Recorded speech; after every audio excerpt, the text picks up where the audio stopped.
Et aujourd'hui, cet invité, c'est vous, Pierre Jacquemot. Bonjour. Bonjour. Merci beaucoup d'avoir accepté notre invitation. Vous avez notamment été ambassadeur de France au Kenya, au Ghana, en RDC, chef de mission coopération au Burkina, au Cameroun. Vous enseignez notamment à Sciences Po, vous collaborez avec l'IRIS, vous présidez le groupe Initiative qui œuvre au développement. C'est l'une de vos tâches importantes depuis de nombreuses années, le développement en Afrique et à travers le monde. Vous êtes l'auteur de plusieurs essais, dont celui-ci, c'est le dernier, Afrique, la démocratie à l'épreuve, aux éditions Jean Jaurès. Ça fait suite à un essai qui était déjà sur la démocratie et sur le vote en Afrique. Il y a de ça 2 ans à peu près. C'est un complément avec notamment les récents coups d'État en Afrique de l'Ouest, au Sahel, le passage du Covid également.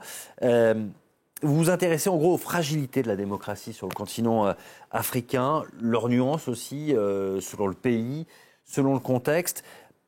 D'abord, on va faire basique. Qu'est-ce que c'est qu'une démocratie? Et est-ce que ce mot a une définition différente ou une perception différente selon le lieu où on se trouve? Démocratie est d'abord définie par les modalités de sa mise en place, les préalables qu'il suppose, c'est-à-dire l'élection de ses gouvernants, élections selon différentes modalités. On a vu hier qu'en Somalie, il y a eu des élections, c'était un suffrage indirect ou bien un suffrage direct. Et puis, plus fondamentalement, la démocratie, c'est un art de vivre ensemble, dans le respect des principales libertés, liberté de vie, liberté d'expression, liberté de circulation, et un ensemble d'institutions qui doivent garantir ces libertés, des institutions de type Cour constitutionnelle, l'indépendance de la magistrature, l'ensemble du fonctionnement du système judiciaire. Donc c'est un ensemble de pratiques mises en place par le truchement d'une élection et qui ont connu un développement en Afrique depuis une trentaine d'années. Ah oui, parce que vous énumérez le nombre d'élections à travers le continent africain, c'est impressionnant. 630 présidentielles et législatives depuis 1990. Pourquoi est-ce que pour autant il n'y a pas de grandes démocraties africaines et au contraire le retour de certains coups d'État en ce moment? Alors oui, ça fait à peu près une vingtaine d'élections par an, donc il y a matière pour le chercheur à étudier les processus. Comme je l'ai dit tout à l'heure, les élections pluripartites, mettant en œuvre un système concurrent qui met en place des dispositifs qui garantissent à plusieurs partis, plusieurs candidats ou candidates de se présenter concurremment. Alors, il y a des résultats très, très variables.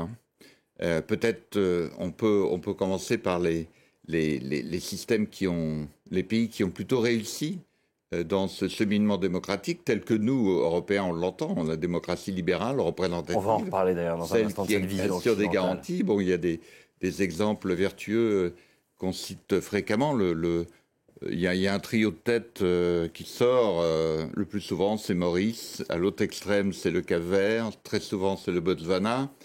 Un petit peu moins souvent, mais ils appartiennent quand même à cette catégorie, le Ghana ou le Sénégal, qui garantissent une certaine alternance, qui ont connu l'alternance au pouvoir. Ouais. L'alternance est un critère de bonne qualité d'une démocratie représentative.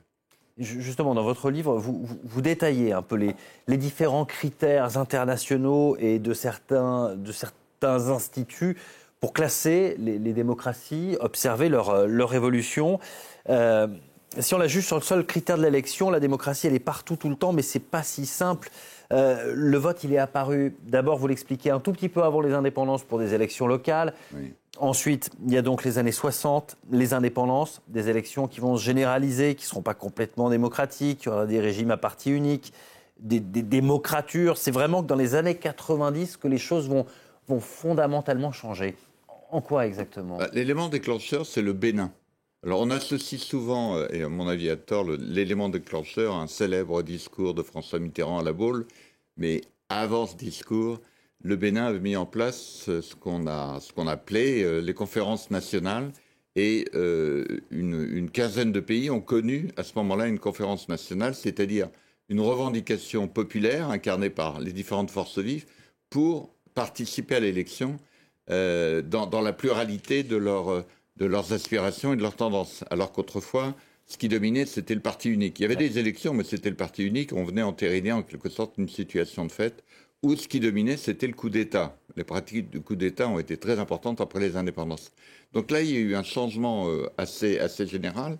Et aujourd'hui, on est, à part des cas tout à fait aberrants, le seul pays où on ne vote pas en Afrique, c'est l'Érythrée. Ouais. Ça n'étonnera personne, c'est un régime complètement autocratique et complètement fermé. Mais pour le reste, partout, on est devant une pluralité de choix. Ça ne veut pas dire que ça fonctionne pour autant, mais il y a au moins cette garantie. Justement, donc il y a ces années 90 avec une véritable ouverture. Et puis, il va y avoir des dirigeants dans les années 90-2000 qui vont modifier les constitutions pour pouvoir se maintenir au pouvoir. Viendront aussi les différents printemps, les révolutions qui vont faire tomber Ben Ali Moubarak, Kadhafi, Béchir, Ali Abdallah Saleh. Est-ce qu'on est en train de vivre en ce moment une nouvelle période charnière pour la démocratie en Afrique ? Alors, l'Afrique connaît un dérèglement climatique et j'ajoute que l'Afrique connaît un dérèglement démocratique. Ouais. Alors, qui se traduit par ce que vous dites, à savoir des entorses au code de la route, qui est la Constitution. L'élection, c'est un permis de gouverner. Mais encore faut-il pouvoir connaître et respecter le code de la route. Et on s'aperçoit qu'il y a énormément d'entorses au code de la route. Vous l'avez cité, les troisièmes mandats.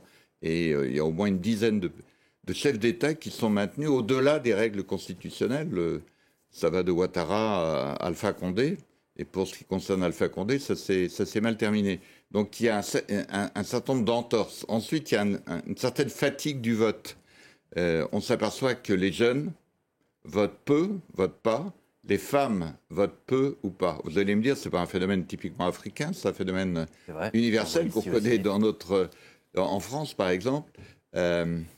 Autre chose, il y a très peu d'alternance. L'alternance, le principe de l'alternance, c'est un principe démocratique fondamental, la possibilité de changer de tête. Ouais. Or, il y a énormément de facteurs de blocage qui empêchent cette alternance et on se retrouve avec des régimes où Museveni en Ouganda, Sassou Nguesso au Congo, Paul Biya au Cameroun sont là depuis très longtemps. On voit même des transferts dynastiques. C'est le cas au Gabon, c'est le cas au Togo, c'est le cas à Djibouti. C'était le cas en RDC, mais les choses changent. Alors, il y a des situations où les choses changent, mais lorsque ça change, ça vient plutôt de la rue et de la société civile. Le facteur novateur, enfin l'élément porteur de changement durable, démocratique au sens de la démocratie substantielle, les libertés fondamentales, ne passe plus par les urnes, mais passe hors les urnes par des mouvements citoyens qui revendiquent cette liberté fondamentale pour eux et pour leur entourage, agissent pour renforcer cette liberté, demandent des comptes aux politiciens, voire les sanctionnent. Voilà. Donc c'est plutôt à l'intérieur de ce monde foisonnant de la société civile que les changements importants adviennent. Et puis il y a des pays où il y a une déliquescence de l'État et des militaires en profitent. Hein. C'est le cas de la Guinée ou encore du Mali. C'est ça qui explique vraiment ces coups de force militaires qu'on voit encore aujourd'hui, alors qu'on pensait être relégués aux années 70 oui. 80. Alors, chaque situation est spécifique. Oui, on est devant 54 États. Il est très difficile de faire des généralités. Mais ce qu'on peut constater, par exemple, dans le cas de la Guinée, c'est qu'Alpha Condé avait forcé les urnes en décrochant un troisième mandat et ça s'est mal terminé. Ouais. Dans le cas du Mali et également du Burkina Faso, qui sont deux pays qui ont connu récemment un coup d'État, on est dans une situation où le système démocratique tel qu'il était en place, incarné par un chef d'État, a été incapable d'assurer une fonction fondamentale pour la population qui est la sécurité. La sécurité des personnes et des biens. Et donc, devant ce constat d'incapacité, l'armée s'est substituée aux institutions démocratiques.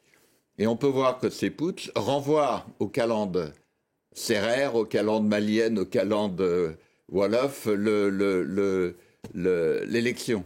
Et on voit d'ailleurs la difficulté avec la CEDEAO, qui est l'organisation régionale, incarnée par des chefs d'État qui sont assis sur des institutions démocratiques, la difficulté de relations, puisque les putschs réclament 3 ans, 4 ans, 5 ans avant de passer à l'élection. Justement, malgré les modes de communication et d'échange entre les populations aujourd'hui? Parce qu'il y a des vraies contestations. Il y a les réseaux sociaux pour communiquer, les groupes WhatsApp. En Afrique, ça marche beaucoup, malgré le travail des ONG, celui des grandes instances comme la CEDEAO. Pourquoi est-ce qu'il y a encore aujourd'hui des démocratures en Afrique? Alors, démocrature, c'est associe le mot démocratie avec dictature, donc on voit bien que ce sont des régimes forts. Ils ont des figures pour l'Afrique. La figure de Paul Kagame au Rwanda est probablement l'une d'entre elles. Celle de Museveni est également une d'entre elles. Je dois dire d'ailleurs que ce sont des figures qui ont fasciné l'Occident à un certain moment. Ouais. Probablement se disant, il faut des régimes un peu durs, un peu autoritaires. La démocratie, c'est pas tout à fait au sens libéral du thème, c'est pas tout à fait mûr, et peut-être c'est peut-être trop tôt de mettre en place. Et il faut donc des régimes autoritaires, des régimes forts qui assurent la sécurité dans le pays et prennent en charge un certain nombre de fonctions que des régimes mous, des démocraties molles, comme il en existe, sont incapables d'assurer.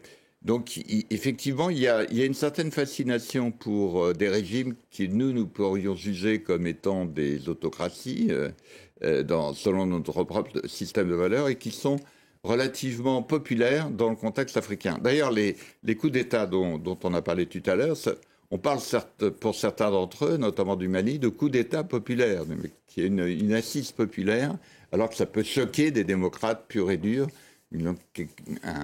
Un régime militaire ne peut pas, évidemment, représenter l'idéal politique pour ces populations.